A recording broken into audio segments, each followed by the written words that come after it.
surat Al-Mulk ayat yang pertama.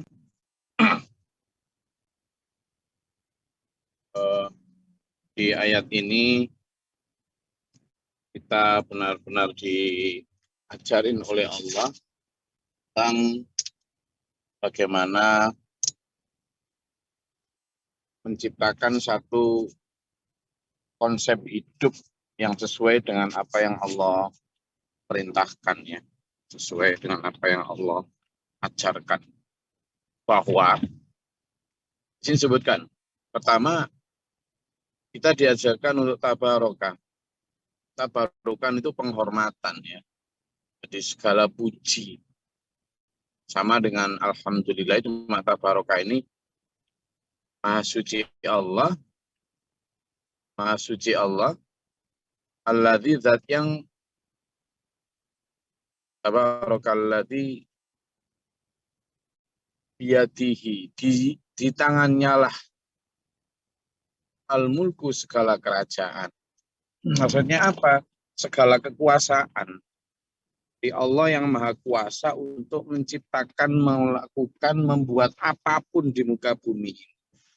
Termasuk membuat kehancuran, membuat perbaikan, apapun. Maha kuasa. Allah diwakili oleh 99 nama. Itu adalah nama-nama di mana Allah merepresentasikan kemahakuasaannya. Nah, ayat ini juga mengajari kita bahwa yang berhak mendapatkan penghormatan, yang berhak mendapatkan kesucian, yang berhak mendapatkan pujian, itu hanya Allah. Ini di titik itu dulu, ya. Di titik itu dulu. Maka Gus Glory, ya toh, Gus Juwarno, Gus Barul, Gus Muhasin, itu tidak berhak mendapat pujian.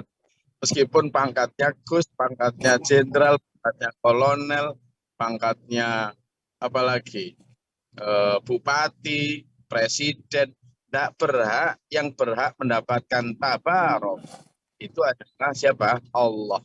Karena yang nyata-nyata memiliki kuasa ala kulli syai'in qadir, atas segala sesuatu. Wa huwa ala kulli syai'in qadir, itu hanya Allah, wes. Kita ini paling berkuasa, misalnya gubernur berkuasa berapa tahun? 5 tahun. Ya kan bisa dipilih lagi, ya 5 tahun lagi sudah selesai. Itu pun tidak benar-benar berkuasa. Kenapa? Karena mesti ada yang membangkang, mesti ada yang nggak suka. Tapi kalau Allah tidak ada yang bisa membangkang, tidak bisa. Yang bangkang dalam arti bangkang perintahnya itu pun karena Allah biarkan, karena Allah membiarkan mereka dalam keadaan tersesat sehingga mereka kemudian bisa seperti itu. Jadi kalau melihat konsep yahdi mayyasya wa yudhillu mayyasya, Allah memberi hidayah kepada siapapun yang dikehendaki dan membiarkan sesat siapapun yang dikehendaki, maka orang yang menentang Allah itu berarti orang yang Allah biarkan sesat, nggak diberi pertolongan, nggak diberi hidayah. Nah, sehingga kekuasaan Allah itu tak terbatas. Kalau manusia kan kuasanya seperti dalam undang-undang dasar negara kita, saya masih ingat betul itu kan kekuasaannya tidak tak terbatas. Tidak tak terbatas. Berarti masih terbatas gitu. Terbatas pada hal-hal yang baik sifatnya normatif maupun hukum positif. Ini ayat pertama mengajarkan kita begitu, ya. Jadi bahwa yang kuasa, yang apapun lah, itu benar-benar hanya Allah. Saya makin lama itu makin menyadari betapa lemah dan tidak berdayanya kita. Betapa kita tidak tahu apa-apa tentang apa yang terjadi di depan kita. Betapa benar-benar kita tidak tahu bagaimana Allah menulis skrip, saya ulangi, menulis skrip tentang sandiwara hidup kita itu seperti apa. Makanya yang paling bijak untuk perlu kita lakukan adalah bagaimana kita itu sebagus mungkin menjalani sandiwara hidup ini agar sesuai dengan skrip yang baik. Itulah kenapa ada ayat ada doa waqina syarra ma qadait. Ya Allah, jauhkan, hindarkanlah aku, jagalah kami dari syarra ma qadait, dari takdir buruk, dari kepastian yang jelek. Nah, itu makanya kita minta kepada Allah. Karena kita tidak tahu apa yang diadakan. Itu. Makanya kita juga berdoa, Allahumma dafa'anal bala. Ya. Kita minta dihindarkan dari segala macam bala. Itu karena itu. Karena kita tidak tahu apa yang terjadi ke depan. Sehingga kita selalu ingin berada di dalam jalur baik. Itulah. Karena yang paling berkuasa Allah. Mati, hidup, sembuh, sehat, sakit, jodoh, rezeki, semuanya.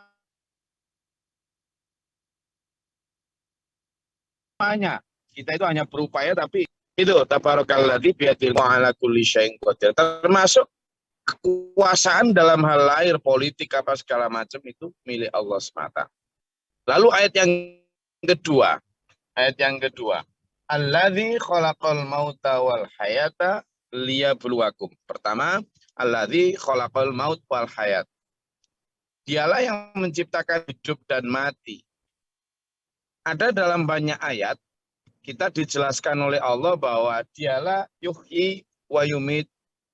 Dialah yang menghidupkan dan mematikan. Ya. Wa ilaihi turja'un. Dan kepadanya lah kalian semua akan dikembalikan. Dialah wal awwalu wal akhir ya. Wal awwalu wal akhir. Dalam salah satu Asmaul Husna itu wal awwalu wal akhir. Dialah yang awal dan dialah yang akhir.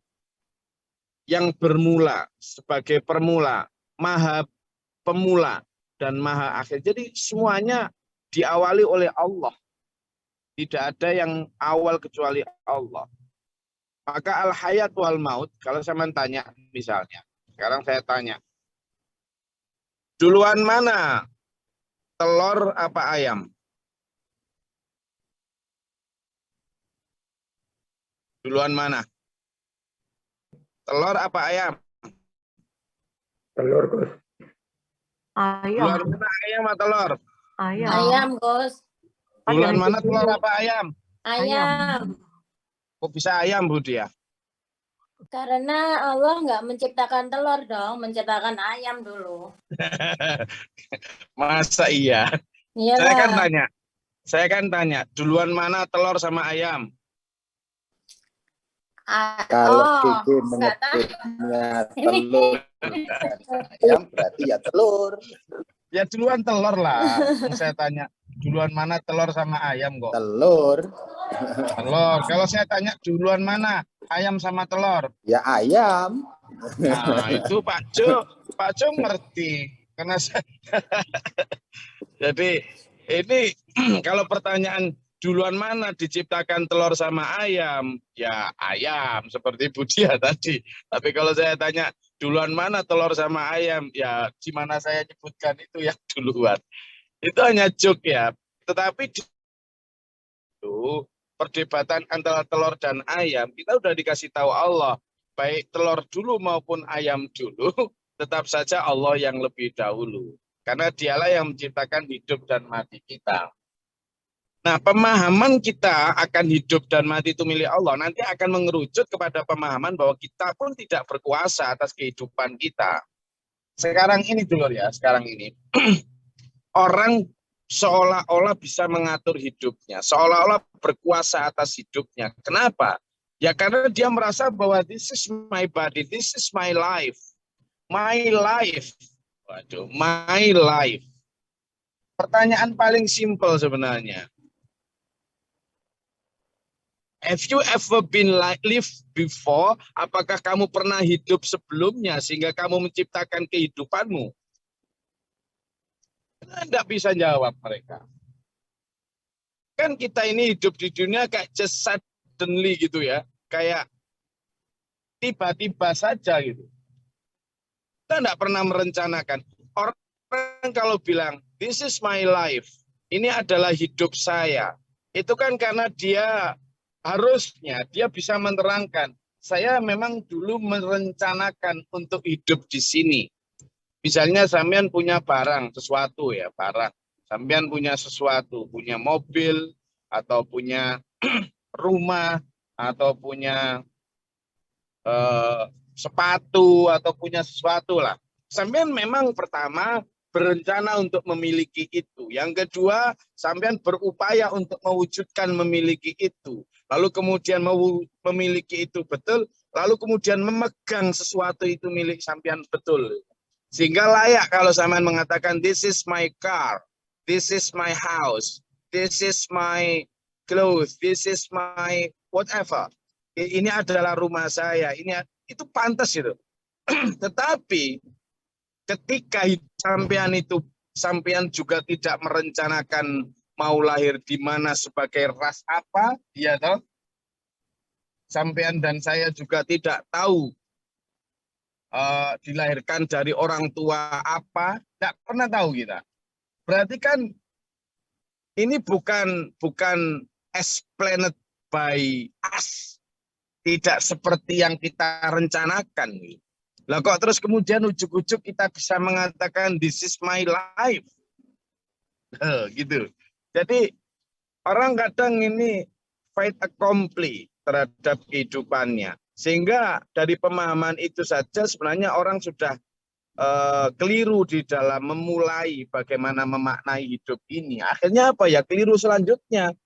Akhirnya manusia juga hidup diatur menurut nafsunya masing-masing. Padahal kalau memang hidup ini bukan milik kita, so belong to whom? Ini milik siapa sebenarnya? Maka Quran memberi jawaban di sini. Alladzi khalaqal maut wal hayat. Dialah Allah yang menciptakan hidup dan matimu. Dialah yang merencanakan kamu lahir di mana. Dia juga yang mewujudkan kamu lahir melalui rahim siapa. Itu loh. Dia juga yang merencanakan dan mewujudkan kamu nanti hidup di mana sebagai apa. Dia juga Allah yang menciptakan dan menakdirkan kamu nanti mati di mana dan sebagai apa. Seterusnya. Dan itu memang terbukti gitu. Nah, itu yang pertama. Lalu yang kedua, apa tujuan Allah menciptakan hidup dan mati? Dilanjutkan pada kalimat selanjutnya, yakni alladzi khalaqal maut wal hayat liyabluwakum. Apa dulur? Untuk menguji kalian. Jadi hidup kita ini ada tujuan. Ada purpose, ada aims yang memang kenapa, untuk apa Allah menciptakan hidup ini. Semuanya tidak ada yang sia-sia. Rabbana khalaqta hadza batila. Engkau tidak menciptakan semua ini batila dengan sia-sia ya Allah. Tidak. Gitu loh. Nah, ini yang kadang orang termasuk hidup dan matinya manusia. Itu ada apa? Liyabluwakum, untuk menguji saya dan sampean. Menguji dulu deh.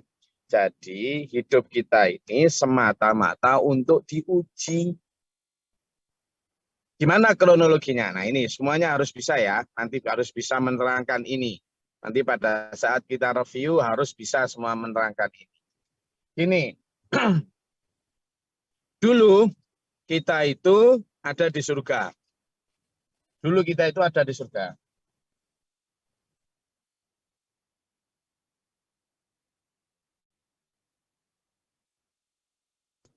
Dulu kita ada di surga.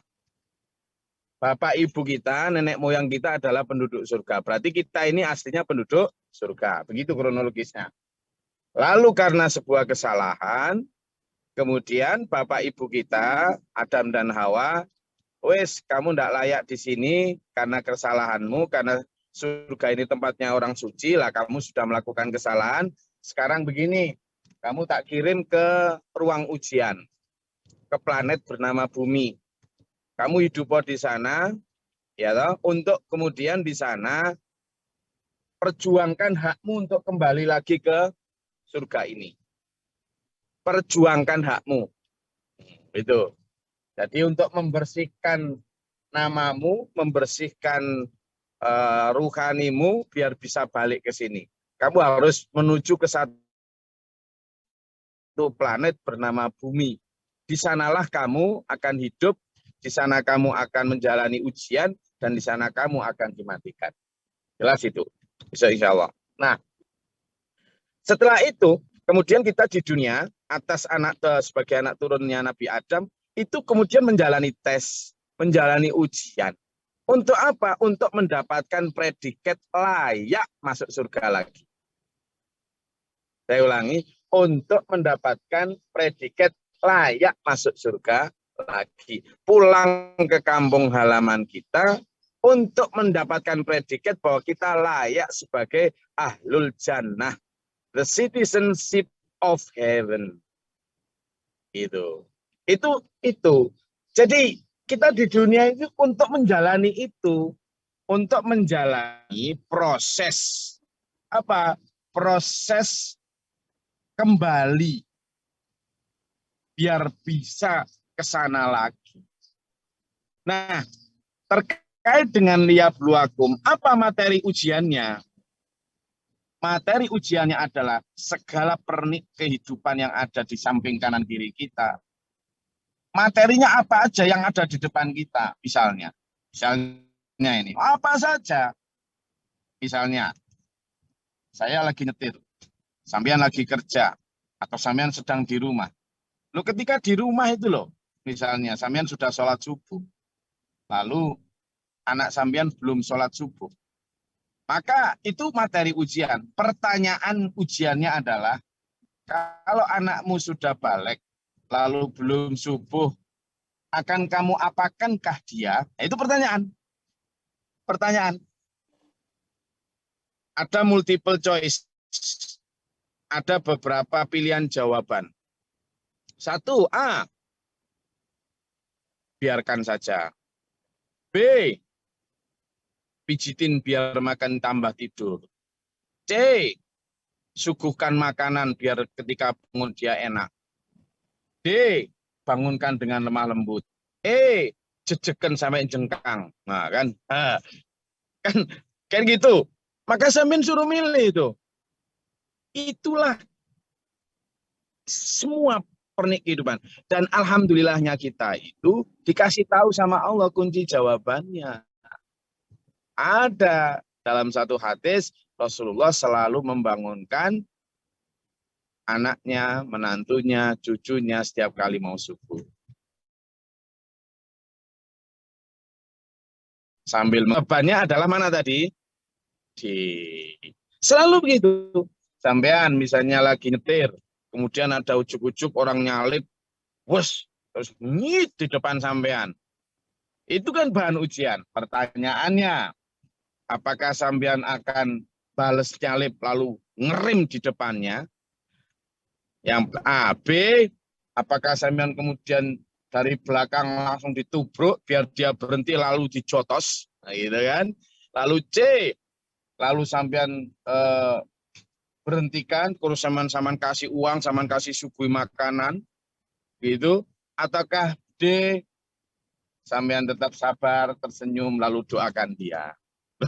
Jadi itu lalu ada jawabannya juga di dalam Al-Quran, wal kadhiminal ghaidha wal afina 'anin nas. Jadi setiap apapun yang di depan kita itu ada ujian, dan alhamdulillahnya kita punya kunci jawaban bernama Quran dulu. Hanya saja manusia tidak melihat itu semua sebagai ujian, sehingga ketika merespon itu, menjawab itu tidak berdasarkan kunci jawaban Quran, tetapi berdasarkan keinginan nafsunya masing-masing. Itu. Nah, ini yang terjadi. Misalnya sampean dapat rezeki banyak, ya toh, sampean tanam singkong, biasanya nggak pernah panen. Tiba-tiba suatu hari waktunya panen, sampean angkat tuh singkong, jeleng, isinya ternyata emas permata, nggak singkong. Oh, misalnya begitu. Itu kan ujian tuh. A, apakah kamu zakati? B, kamu simpan dan kamu sembunyikan. C, buat foya-foya. D, dizakati dan disedekahi. Wah, kan gitu. Lalu dilihat dalam Al-Quran surat Al-Baqarah. Jelas setiap harta yang harus kamu zakati. Jika kamu kemudian ingin meningkat, maka kemudian selain zakat kamu sedekahi. Ya kamu tinggal pilih yang mana. Itulah kemudian disebut di dalam ayat itu disebut ayyukum ahsanu amala. Karena Allah ingin mencari siapa di antara kalian yang paling baik nilainya, nilai ujiannya yang paling baik siapa. Jadi kita itu sudah tahu dulu sebenarnya nilai ujian kita seperti apa. Dengan cara melihat kunci jawaban di dalam Al-Quran dan Al-Hadis. Jadi whatever, apapun yang ada di depan kita, itu adalah materi ujian. Jangan pernah menganggap bahwa itu tidak ada apa, ada semua. Kita duduk di depan rumah, ada orang lewat, kemudian horek, misalnya begitu dia. Ya, atau sebaliknya, kita yang jalan di depan tetangga rumah kita, kemudian ada tetangga kita duduk di situ, langsung wah, itu kita. Pertanyaannya, bagaimanakah sikapmu jika ada tetangga seperti itu? Pertama, A, kita langsung membalas dengan gue sudi. Nah, B, kemudian langsung ambil batu bata dilempar ke rumahnya. C, sampean pulang ke rumah ambil sesajen lalu disuguhkan ke dia misalnya. D, tetap husnudon bisa jadi dia lagi batuk. Nah kan ini kan enak. Ternyata kita diperintah Allah untuk memilih D. Tapi seringkali kita milih A, B, dan C. Itu konsep ujian di dalam hidup ini. Nah selanjutnya dulu, karena manusia tidak merasa itu sebagai ujian, ya toh? Ini loh jadinya. Karena manusia merasa tidak sedang menjalani ujian, sehingga manusia ya seenaknya itu, semaunya.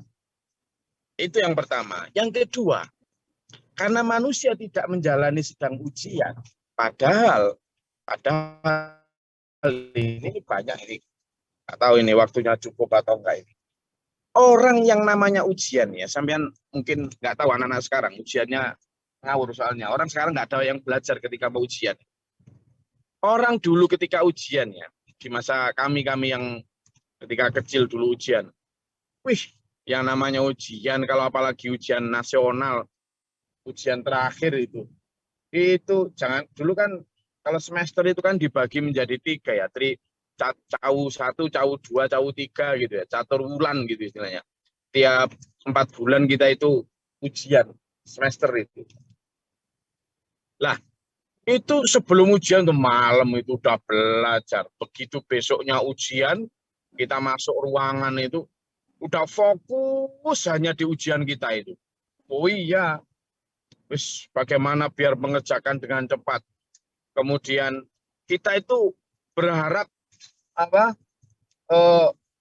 bisa segera menyelesaikan itu dan jangan sampai ketika bel tentang waktu tinggal 10 menit, rasanya itu nggak karu-karuan sudah, apalagi karena ujian kita belum selesai semua soalnya itu. Ya Allah gimana ini kalau waktunya berdentang nanti, gitu kita itu. Jadi fokus di situ udah nggak sempat. Kira-kira sempat nggak ketika kita mengerjakan ujian soal-soal itu, lalu kita sambil main kelereng, jahilin teman, enggak. Kenapa? Karena kita sedang ujian. Demikian pula kita ujian di dunia ini. Harusnya kalau kita memang benar-benar sedang mengerjakan ujian, saya yakin kita nggak akan sempat bermain-main dengan waktu. Saya yakin kita nggak akan sempat berlomba-lomba memperindah rumah, berlomba dengan tetangga, banyak-banyakan pintu kulkas, berlomba dengan teman sosialita, bagus-bagusan merek baju. Nggak akan sempat sampean. Wong materi ujian segitu banyak harus dijawab semua, padahal bel segera berdentang. Enak kalau kita ujian di sekolahan dulu, itu sudah dikasih tahu. Di dalam lembar soal itu, waktu ujian 90 menit, kan gitu. Kita udah dikasih tahu. Nah kalau ujian di dunia ini kita nggak dikasih tahu, bisa 10 tahun umur manusia. Bisa 20, bisa 30, bisa 40, bisa 50, dan seterusnya. Kalau kita pakai ukuran standar Rasulullah, 63 tahun. Maka sampean-sampean yang sudah 60 tahun, berarti bel berdentang 3 tahun lagi, kan gitu mestinya. Nah itu yang akan membangun kesadaran kita untuk kemudian fastabiqul khairat, bersegeralah kamu, berlombalah dalam mencari kebaikan, atau sari'u ila maghfirah, percepatlah kamu mencari ampunan, karena itu tadi semua ujian. Mungkin kita berdosa, kita harus cari ampunan. Kita mungkin kurang amal, kita harus berlomba mencari amal baik. Itu dulu. Jadi konsepnya di situ. Dan yang dicari adalah ahsanu amala, orang yang paling baik amalnya. Sering saya sampaikan ke sampean bahwa good itu bagus, baik. Better itu lebih baik. Tapi best itu adalah yang terbaik. Jadi kita itu harus berusaha try to be good, mencoba untuk menjadi baik. Tapi and then try to be better, cobalah untuk menjadi lebih baik. Makanya Rasulullah bersabda, orang yang rugi itu kalau hari ini ternyata tidak lebih baik dari kemarin. Orang yang biasa saja itu kalau hari ini sama dengan hari kemarin. Tapi B, orang yang paling beruntung adalah hari ini lebih baik dari kemarin. Maka better itu lebih baik. Maka kita itu dicari dalam surat Al-Mulk ini adalah ahsanu. Yang paling baik, bukan hanya lebih baik, tapi paling baik, the best. Dan syukur kalau kita bisa the best of the best. Terbaik dari yang terbaik gitu loh. Itu yang kemudian menjadi tiket kita untuk kembali ke kampung halaman asli kita, paradise, heaven, al-jannah gitu. Itu konsepnya begitu gitu. Jadi apapun dalam hidup kita ini adalah ujian. Dan setiap orang yang ujian pasti berharap wis nang segera mari, nang segera selesai, nang segera lulus lagi itu dah. Masa ada orang ujian pengen berlama-lama di dalam ruang ujian? Nggak ada. Itu berarti nggak ngerti kalau dia sedang ujian. Semua orang ujian itu pengen yang segera mengerjakan, pengen yang segera selesai. Malah kalau bisa itu semua orang ingin mengerjakan sebelum bel berdentang selesai, ya toh? Semua orang pengen begitu, gitu loh. Lah ini kok ada ujian? Ruang ujiannya bernama planet bumi, tapi kok ingin berlama-lama di bumi, bel sudah didentangkan, neng, 10 menit lagi ya, enggak, please ya, 1 hari lagi, saya lagi kerasan di ujian ini, mana ada kayak gitu, itu berarti lagi lupa kalau dia ujian, ya, kemudian, ya, dia belakum ayyukum ahsanu amala, wa huwal azizul ghafur, dan dialah yang maha perkasa lagi maha pengampun. Jadi kesana dulur konsepnya tentang alladzi khalaqal mauta wal hayata liyabluwakum ayyukum ahsanu amala wa huwal azizul ghafur. Ya. Niku silakan kalau ada yang mau ditanyakan atau dielaborasi lebih lanjut. Monggo.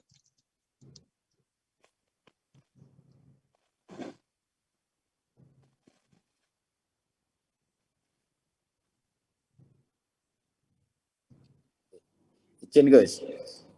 Silakan. Agar menjadi yang terbaik tadi, secara otomatis kan grafik hidup kita itu harus meningkat, Gus. Terus bagaimana caranya agar grafik hidup kita itu terus meningkat, matur suwun? Begini Pak Jo, kita itu ya tergantung lingkungan kita Pak Jo. Lingkungan kita itu bisa teman kita, bisa guru kita, bisa orang keluarga kita, atau teman teman sosialita kita ya. Karena itu sangat berpengaruh ya. Kalau orang-orang di sekitar kita, apalagi guru kita, itu nice cukup sampean la ilaha illallah aja udah pasti masuk surga. Udahlah, kita itu semua pasti masuk surga. Nah, ada. Ya sampean nggak akan mencari yang terbaik. Sampean akan cukup begini-begini saja karena sampean ada di zona nyaman, comfort zone. Ya sudah.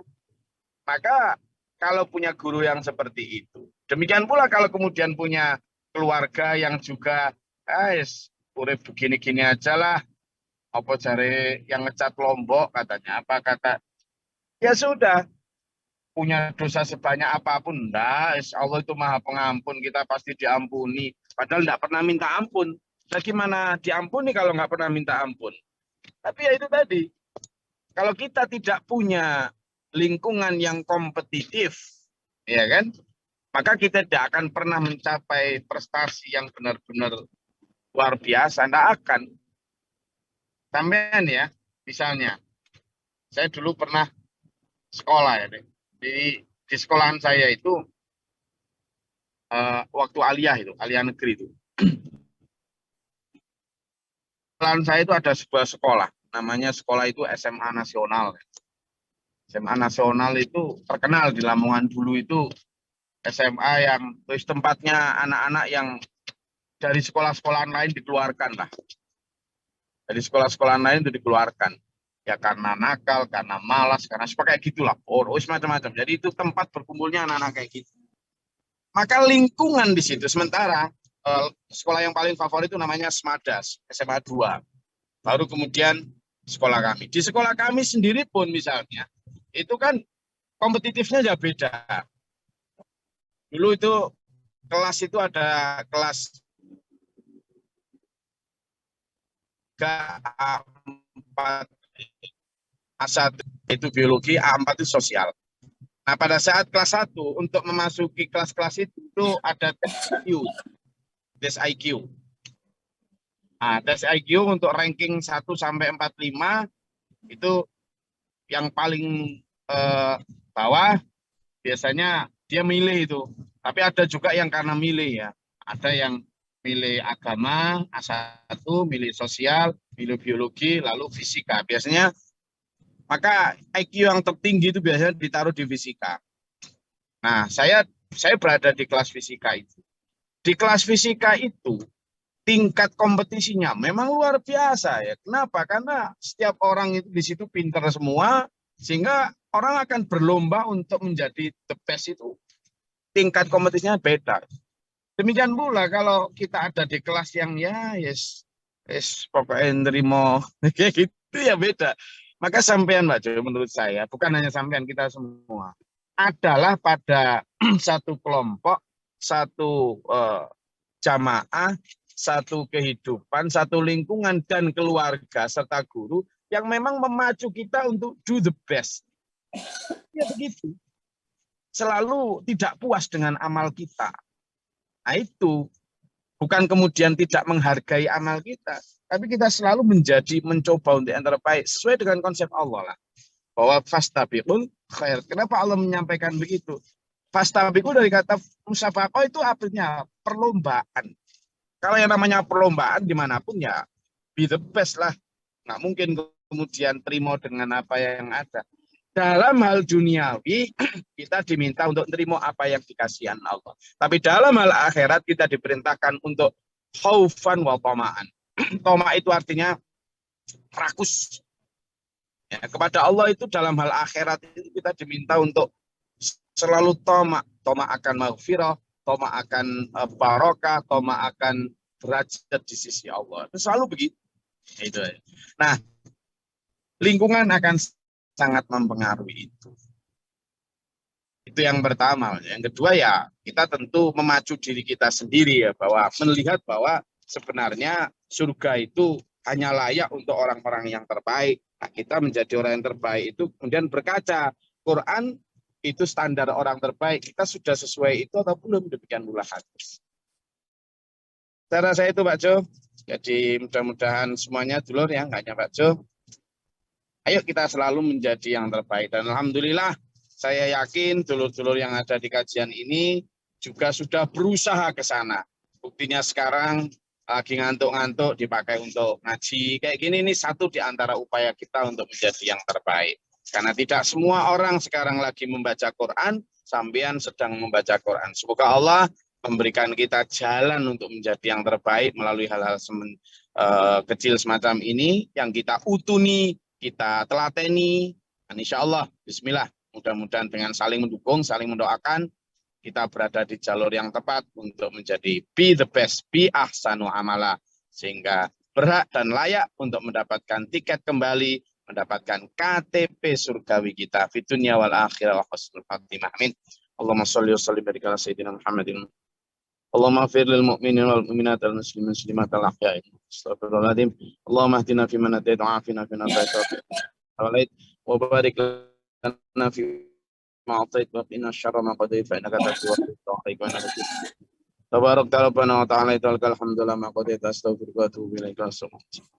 اللهم ادفع عنا بلاء ولا باء وقد حسنا نجينا من شر جنك فربنا نجينا ولنا سبيلنا من الظالمين ربنا ولا تجعلنا في القوم الظالمين اللهم ارفع درجتنا في الدنيا والاخره وحسن الخاتمه اللهم مصرف القلوب صرف قلوبنا يا الله صرف قلوب اهدنا واهد الجماعه اهدهم قد فلا تعطيك على دينك حبك اللهم نسالك حبك وحب من يحبك والعمل ببالنا حبك الله والجنه ربنا آمنا فاكتبنا مع الشاهدين ربنا لا تزغ قلوبنا بعد إذ هديتنا وهب لنا من لدنك ربنا إننا سمعنا مناديا ينادي للإيمان أن آمنوا كفر عنا سيئاتنا وتوفنا مع الأبرار ربنا واجعلنا مسلمين لك ومن ذريتنا أمة مسلمة لك وأرنا ربي أعوذ بك من همزات الشياطين وأعوذ بك ربي يحضرون رب اشرح لي صدري ربنا آتنا في الدنيا حسنة وفي الآخرة حسنة وقنا عذاب النار رب اغفر سبحان ربك رب العزة عما يصفون وسلام على المرسلين الحمد لله رب العالمين والسلام عليكم ورحمة الله وبركاته. Waalaikumsalam warahmatullahi wabarakatuh. Allahumma arhamna bil Quran. Besok libur ya, besok libur untuk membaca surat Al-Kahfi. Insyaallah kita lanjutkan di hari Sabtu. Okay? Allahumma arhamna bil Quran.